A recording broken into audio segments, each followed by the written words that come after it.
Hello and welcome back to the world of biology. Myself Sachin sir from Vidya Mandir IIT and Medical Academy Islampur, Maharashtra.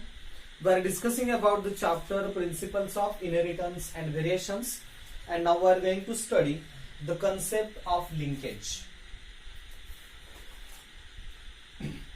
आपल्याला principles of inheritance and variation या chapter मध्ये आज linkage study करायचं आहे. We know that there are so many different types of the genes are located on the chromosomes. आपल्याला माहित आहे की एका क्रोमोझोम वरती अनेक जीन्स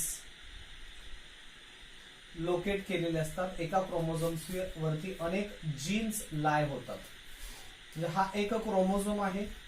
कदाचित याचा होमोलॉगस क्रोमोझोम आपण दुसरा जर हा घेतला, homologous chromosome, these are the two homologous chromosomes, and on these chromosomes these are the genes. यावरती असे हे जीन्स आपण लोकेट केले. सपोज इथं हे जीन्स असतील capital A, capital B, capital C, capital D, capital E, capital F, capital G, capital H, capital I. जर याचे alternative form of the genes आपल्याला या होमोलॉगस क्रोमोझोम्स वरती मांडायचे झाले तर आपण स्मॉल ए, स्मॉल बी, small C, small D, small E, small F, small जी, small H आणि स्मॉल आय असे हे जीन्स सांगू.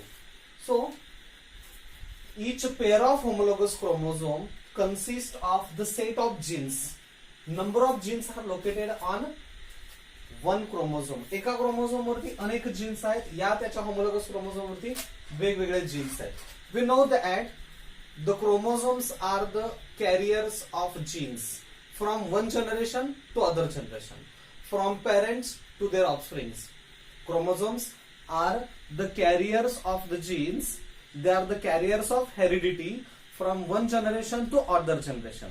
एका पिढीमधून दुसऱ्या पिढीमध्ये जेव्हा गुणधर्मांचं संक्रमण होतं, एका पिढीमधून दुसऱ्या पिढीमध्ये जेव्हा कॅरेक्टर ट्रान्सफर होतात तेव्हा ते जीन्स मार्फत ट्रान्सफर होतं. आणि chromosomes are the vehicles. Chromosomes are the carriers of the genes. Hence the genes present on a single chromosome, they are transferred from parents to their offsprings togetherly, then it is called as linkage. And the genes which transfer togetherly from one generation to other generation are known as linked genes. So what is the linkage? एका generation मधून दुसऱ्या generation मध्ये jeans transfer होत असताना chromosome वरून एकमेकांसोबत transfer होतात. सगळे जीन्स एकत्र जातात, सोबत जातात त्या क्रोमोझोम वरून. आणि म्हणून जीन्सची ही टेंडन्सी आहे की ज्यामध्ये ते जीन्स एकमेकांपासून सेपरेट होत नाहीत and they inherit togetherly. This is called as a linkage. मग लिंकेजची डेफिनेशन आपल्याला काय देता येईल? The tendency of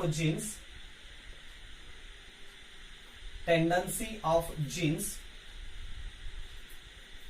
to inherit together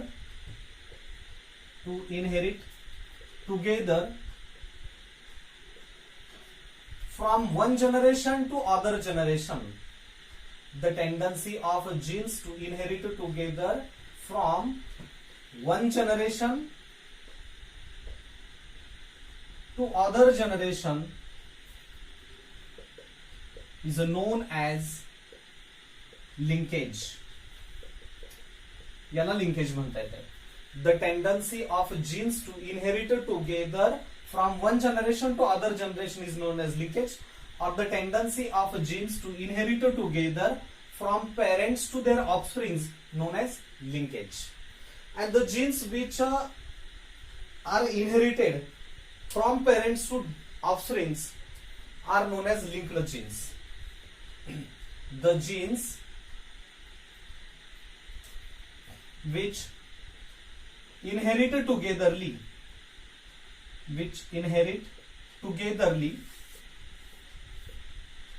are known as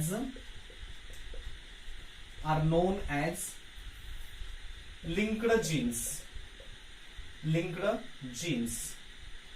जे जीन्स एका जनरेशन मधून दुसऱ्या जनरेशन मध्ये एकत्र ट्रान्सफर होतात अशा जीन्सना म्हणायचं लिंक्ड जीन्स. समजा हे दोन क्रोमोझोम्स एका सेलमध्ये आहेत आणि त्या होमोलॉगस क्रोमोझोम्सची ही पेअर आहे. जेव्हा गॅमिट फॉर्मेशन होतं तेव्हा हे दोन क्रोमोझोम सेग्रिगेट होतात, सेपरेट होतात. एका गॅमिटमध्ये एक क्रोमोझोम येईल, दुसऱ्या गॅमिटमध्ये दुसरा क्रोमोझोम जातो. म्हणजेच हा जो क्रोमोझोम आहे यावरती सेम अलिल्स, सेम जीन्स येतात, जसे की small A, small B, small C, small D, small E, small F, small G, H, I असे. आणि त्याचबरोबर इकडं हा दुसरा क्रोमोझोम या गॅमिटमध्ये येईल. हा क्रोमोझोम या गॅमिटमध्ये येतोय आणि त्याच्यावरती हे जीन्स आहेत capital A, capital B, capital C, capital D आणि capital E, capital F, capital G, capital H, capital I. म्हणजेच हा गॅमिट आता नेक्स्ट जनरेशन मध्ये ट्रान्सफर होणार, पुढच्या पिढीमध्ये ट्रान्सफर होणार. हा गॅमिट दुसऱ्या जनरेशन मध्ये ट्रान्सफर होईल. या क्रोमोझोम वरती असणारे सगळे genes generation after generation transfer झाले. So it is known as linkage आणि म्हणून याला लिंकेज असं म्हटलं. The linkage is a firstly discovered by the two scientist that is William Bateson and Punnett in plants. Linkage is first discovered by William Bateson and Punnett in plants, while linkage is discovered in animals by the scientist T.H. Morgan. T.H. Morgan explained linkage in animals, that is the Drosophila. Drosophila या animal मध्ये fruit fly यामध्ये TH मॉर्गनने पहिल्यांदा linkage discover केलं. तर plants मध्ये linkage discover केलं हे दोन सायंटिस्ट आहेत, William Bateson is the father of modern genetics and the second Punnett. Okay, so this is the linkage. As far as the linkage groups are concerned, the number of linkage groups in an organism is equal to the haploid number of chromosomes. What I am telling you? The number of linkage groups in an organism is equal to the number of linkage groups in an organism is equal to haploid number of chromosomes. Haploid number of chromosomes.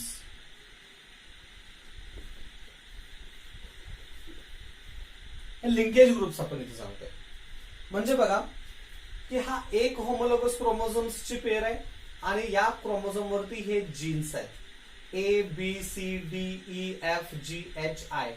म्हणजे या chromosome वरचे हे जे genes आहेत जवळपास 9 jeans, हे 9 jeans एक linkage group form करतात. एक लिंकेज ग्रुप, एका क्रोमोझोमवरचे सगळे जीन्स म्हणजे एक लिंकेज ग्रुप. यामध्ये होमोलॉगस क्रोमोझोम आहेत आणि कॅपिटल ए, स्मॉल हे ए अल्टरनेटिव्ह फॉर्म ऑफ जीन्स आहेत. त्यामुळे हे दोनही क्रोमोझोम वरती असणारे जीन एकच लिंकेज ग्रुप असं कन्सिडर करायचं. म्हणजे हा axillary flower position of flower define करतो. B colour of brown eyes define करतोय, ब्लॅक आईज डिफाईन करतोय, कलर ऑफ आईज डिफाईन करतोय. सी कलर्ड फ्लावर डेव्हलप करतोय. असं एक्झाम्पल घेऊ आपण. म्हणजे सेम कॅरेक्टर्स डिफाईन करणारे अलिल्स हे या होमोलॉगस क्रोमोझोम्स वरती असतात. त्यामुळे हे दोन क्रोमोझोम्स म्हणजे एक linkage group. This is the one linkage group. आणि म्हणून number of linkage groups in an organism is equal to the number of haploid number of chromosomes. आता ह्युमन बिंगचं जर आपण एक्झाम्पल घेतलं तर ह्युमन बिंग्स मध्ये क्रोमोझोमल नंबर आहे 46. So the number of linkage groups is equal to 23. आपण जर Drosophila fruit fly घेतलं, ड्रॉसोफिला, तर या ड्रॉसोफिला मध्ये डिप्लॉइड क्रोमोझोमल नंबर 8 म्हणजे लिंकेज ग्रुप्स हॅप्लॉइड 4 येईल. जर आपण पी प्लांट विचारात घेतलं तर पी प्लांट मध्ये डिप्लॉइड क्रोमोझोमल नंबर 14 आहे आणि म्हणून नंबर ऑफ लिंकेज ग्रुप्स 7 होतील. जर तुम्ही एक्झाम्पल्स ऑनियनचं घेतलं, कांदा, तर ओनियन मध्ये chromosomal number diploid chromosomal number 16 आहे, नंबर ऑफ लिंकेज ग्रुप्स 8 होतील. जर तुम्ही एक्झाम्पल घेतलं हॉनीबीज, तर हॉनीबीज मध्ये diploid chromosomal number 32, so the number of linkage groups will be 16. असे आपल्याला अनेक एक्झाम्पल सांगता येतील. Number of linkage groups in an organism equal to the haploid number of chromosomes. One more thing is that the strength of linkage is inversely proportional between the distance between two genes. Linkage strength ही दोन जीन्सच्या डिस्टन्सच्या inverse proportion मध्ये असते. काय सांगतोय मी? The strength of linkage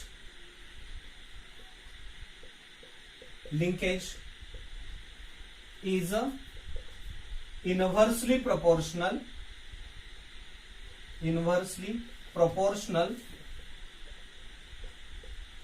to the distance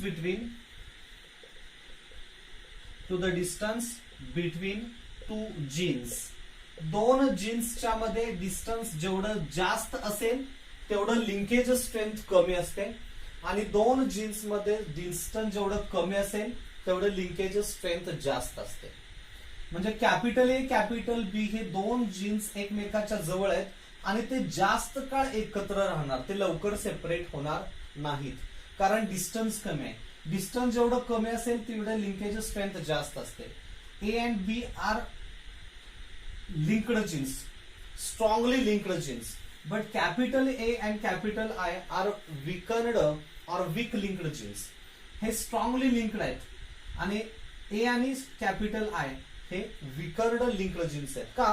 कारण या दोन जीन्सच्या मध्ये डिस्टन्स जास्त आहे आणि याच्यामध्ये कुठंही क्रॉसिंग ओव्हर होऊ शकतं. That means the crossing over break linkage.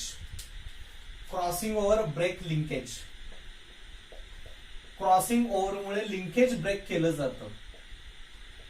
Crossing over और जेनेटिक रिकॉम्बिनेशन ब्रेक लिंकेज. आणि जीन्स मध्ये डिस्टन्स जेवढं जास्त असेल तेवढं क्रॉसिंग ओव्हर जादा होण्याचे चान्सेस आहेत. डिस्टन्स जेवढं कमी असेल तेवढं त्यामध्ये लिंकेज क्रॉसिंग होण्याचे चान्सेस कमी असतात. So the strength of linkage is inversely proportional to the distance between two genes. Okay, so this is about the linkage and the linkage groups and the strength of linkage. Now we will talk about the types of linkage. Linkage is classified into 4 different types. First one is the complete linkage. Second, incomplete linkage.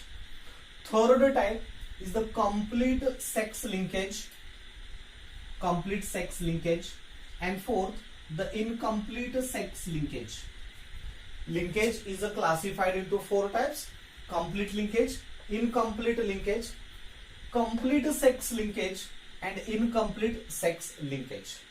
So first of all, we will talk about the complete linkage. Complete linkage. When all the genes on a chromosome inherit togetherly without a separation, generation after generation, this is called as complete linkage or strong linkage. The genes are said to be completely linked genes. जेव्हा एका generation मध्ये एका chromosome वरती असणारे jeans हे आहे तसेच separate न होता ऑफस्प्रिंग्स मध्ये ट्रान्सफर होतात. समजा हा पेरेंट मधला जीन आहे, एक क्रोमोझोम आहे, पेरेंट मधला एक क्रोमोझोम आहे आणि त्यावरती हे जीन्स आहेत. Suppose A B C D E F असे जीन्स आहेत. हे ऑफस्प्रिंग्स मध्ये जेव्हा क्रोमोझोम ट्रान्सफर होतो at the time of sexual reproduction आणि ते जीन्स आहेत तसे त्या क्रोमोझोम सोबत या ऑफस्प्रिंग्स मध्ये येतात. कुठलाही जीन्स सेपरेट होत नाही, ते आहे तसे जीन्स आले.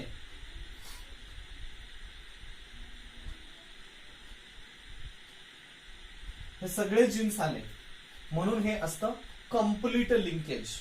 आणि कम्प्लीट लिंकेज आपल्याला एक्झाम्पल सांगता येईल. The genes present on X chromosome of male Drosophila, male fruit fly, male Drosophila यामध्ये जो एक्स क्रोमोझोम असतो, सेक्स क्रोमोझोम आहे, यावरती जे जीन्स असतात हे विदाऊट सेपरेशन आहे तसे ट्रान्सफर होतात. म्हणजेच या क्रोमोझोम वरती, एक्स क्रोमोझोम वरती क्रॉसिंग ओव्हर होत नाही, हे जीन्स सेपरेट होत नाहीत. आणि जर कोणतेही जीन्स क्रोमोझोम वरचे सेपरेट न होता आहे तसे ट्रान्सफर झाले तर त्याला म्हणतात complete linkage. Wien some of the genes are separated by crossing over and do not inherit togetherly, then it is called as incomplete linkage. समजा हा एक क्रोमोझोम आहे आणि या क्रोमोझोम वरती हे काही जीन्स आहेत, capital A, capital B, capital C, capital D, capital E, capital F, capital G, capital H असे काही जीन्स आहेत. जर सपोज इथं क्रॉसिंग ओव्हर झालं, एफ आणि जी च्या मध्ये जर क्रॉसिंग ओव्हर झालं आणि त्या क्रोमोझोमला मियोसिस होत असताना क्रॉसिंग ओव्हर मध्ये काही अदर जीन्स अटॅच झाले, दुसरे काही जीन्स इथे अटॅच झाले, अर्थात दुसरे जीन्स अटॅच होतात म्हणजे त्याचा अल्टरनेटिव्ह फॉर्म अटॅच होतो, alternative form of genes attach होतात. म्हणजे आता हा क्रोमोझोम रिकॉम्बिनंट आहे, या क्रोमोझोम मध्ये जेनेटिक रिकॉम्बिनेशन झालंय, क्रॉसिंग ओव्हर झालंय, यावरती जीन्स येतील capital A, capital B, capital C, capital D, capital E, capital F आणि स्मॉल जी, स्मॉल एच, स्मॉल जी, स्मॉल एच. आणि आता हा क्रोमोझोम नेक्स्ट जनरेशन मध्ये ट्रान्सफर होतो. म्हणजे पेरेंट मध्ये हा आहे आणि ऑफस्प्रिंग्स मध्ये हा जीन आहे, ऑफस्प्रिंग्स मध्ये हा जीन आहे किंवा हा क्रोमोझोम आहे, त्यावरती हे वेगळे वेगळे जीन्स आहेत. So this is the incomplete linkage. This is called as incomplete linkage. When all the genes on a chromosome do not segregate togetherly and some of the genes are separated. जेव्हा एखाद्या chromosome वरती सगळे jeans, एखाद्या chromosome वरचे सगळे jeans आहे तसे transfer झाले नाहीत, त्यामधले काही जीन्स सेपरेट झाले असतील तर त्याला म्हणतात इनकम्प्लीट लिंकेज. आणि याचं एक्झाम्पल आहे इन द प्लांट मेज. मेजचं सायंटिफिक नेम झियामेज. झियामेज. तर या प्लांट मध्ये, झियामेज मेज प्लांट मध्ये, the genes defining colour and size of grain, genes defining size and colour and size of grain, त्याच्यामध्ये grain ज्या बिया असतात, जे सीड्स असतात, याचा कलर आणि साइज डिफाइन करणारे genes, they shows incomplete linkage. त्याच्यामध्ये इनकम्प्लीट लिंकेज असतं. ओके, तर हे दोन basic types, complete linkage, incomplete linkage. All the jeans inherit togetherly, all the genes do not inherit togetherly. There is a no crossing over, here is a some sort of crossing over. When linked genes are present on sex chromosome, then it is called as sex linkage. When linked genes are present on sex chromosomes, then it is called as sex linkage. जेव्हा linked genes हे sex chromosomes वरती असतात तेव्हा त्याला म्हणतात sex linkage. And we know that in human there are two sex chromosomes, that is X and Y. Human beings मध्ये दोन sex chromosomes आहेत. एक असतो long X chromosome आणि दुसरा असतो short Y chromosome. X and Y. Again there are two regions on these X and Y chromosomes. Homologous part of X chromosome and homologous part of Y chromosome. These two are non-homologous part of X and Y chromosome. हे non-homologous part X and Y chromosome चे आणि हे homologous part of X and Y chromosome. This is X, this is Y chromosome. we studied earlier, the crossing over do not takes place on non-homologous part of X and Y chromosome.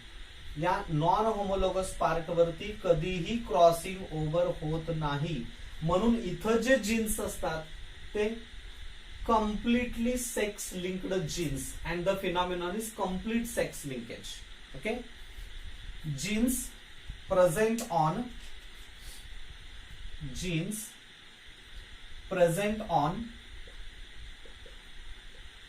non-homologous part of genes present on non-homologous part of X and Y chromosome are said to be completely sex linked genes. X आणि Y क्रोमोझोमच्या non homologous part वरती जे genes आहेत ते completely sex linked genes and the phenomenon is complete sex linkage.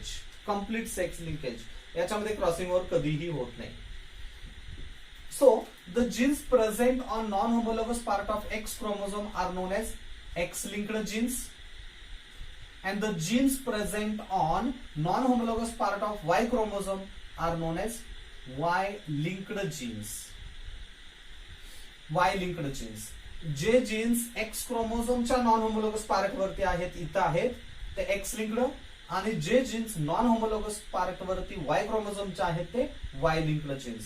Y linked genes always transfer from male to male. हे इथले jeans नेहमी mail to मेलच transfer होणार आहेत. मेल कडून मेलकडे, म्हणजेच फादर कडून सन कडे, सन कडून ग्रँड कडे. लक्षात येते, grandfather to father, father to grandson, असे मेल टू मेल हे जीन्स ट्रान्सफर होतात. कारण वाय क्रोमोझोम हा नेहमी मेल मध्येच असतो. So these are also known as holandric genes, also called as holandric genes. यांना म्हणायचं holandric genes. Y linked genes are holandric genes. X linked genes may be transferred in male or female. ते male मध्ये पण जाऊ शकतात, female मध्ये पण जाऊ शकतात, कारण एक्स क्रोमोझोम मेल मध्ये असतो, फिमेल मध्ये असतो. Some of the traits are defined by X linked genes. काही ट्रेट्स, काही characters X linked genes define करतात. म्हणजे इथं काही असे जीन्स आहेत, एक्स लिंक्ड जीन्स आहेत, एक्स क्रोमोझोम वरती नॉन होमोलोगस पार्टला आहेत. They define the traits like colour blindness, generally green and red colour blindness. ज्या पर्सन मध्ये कलर ब्लाइंडनेस डिसऑर्डर असते त्याला रेड आणि ग्रीन कलर आयडेंटिफाय करता येत नाही, त्याला रेड ग्रीन कलर ओळखता येत नाही, दोनही कलर्स त्याला ग्रे दिसतात, म्हणून म्हटले colour blindness or red green colour blindness. रंगदृष्टीचा दोष, कलर ब्लाइंडनेस. दुसरं haemophilia, delayed clotting of the blood, blood लवकर क्लॉट होत नाही, ब्लीडर्स डिसीज असेही म्हणतात त्याला, bleeders disease. Haemophilia, colour blindness. Myopia, near sightedness, निकट दृष्टीचा दोष, डोळ्यांचा दोष आहे तो कलर ब्लाइंडनेस, हिमोफिलिया, मायोपिया आणि muscular dystrophy.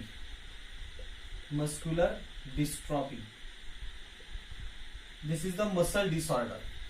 These are the genes, these are the traits, these are the characters defined by the genes present on non-homologous part of X chromosome. And Y-linked genes, they define hypertrichosis. कानावरती केस असणं याला म्हणतात हायपरट्रायकोसिस. काही adult persons मध्ये, काही व्यक्तींमध्ये कानावरती केस असतात, तो जो गुणधर्म आहे तो hypertrichosis. Second, that is the baldness, टक्कल पडणं, बाल्डनेस. And third, ichthyosis. हे वाय लिंक्ड जीन्स आहेत, only found in the male. फक्त मेल्स मध्येच हे कॅरेक्टर दिसतात. वुमेन्स मध्ये कानावरती केस असत नाहीत, वुमेन्स मध्ये टक्कल पडत नाही, because these are the traits defined by holandric genes, Y linked genes. ते इथं असतील. Hypertrichosis, baldness, ichthyosis. Incompletely sex linked genes, they are present on this part and may shows crossing over. Homologous part वरती incomplete sex linked genes आहेत, त्याच्यामध्ये crossing over होतं, and may be transfer from X to Y, Y to X. हे genes इकडे transfer होऊ शकतात आणि म्हणून ते इनकम्प्लीट सेक्स लिंकेज आहे. Incomplete sex linkage defining traits. Incomplete sex linkage define करणारे ट्रेड्स कोणते? Total colour blindness. Total colour blindness म्हणजे त्याला फक्त व्हाईट आणि ब्लॅक हे दोनच कलर ओळखता येणार, बाकीचे कलर ओळखता येत नाही. नाईट ब्लाइंडनेस, रातांधळेपणा, नाईट ब्लाइंडनेस. त्यानंतर नेफ्रिटिस, किडनी डिसऑर्डर आहे, नेफ्रिटिस. आणि last that is the retinitis pigmentosa. Retinitis pigmentosa. That is, pigmentation is observed on the retina of eye. Pigmentation is observed on retina of the eye. These are the traits which are defined by incompletely sex-linked genes or incomplete sex linkage. This is the complete sex linkage. And here we studied the complete linkage or strong linkage, incomplete linkage or weak linkage. Okay? Tomorrow we will talk about crossing over in detail. Thank you.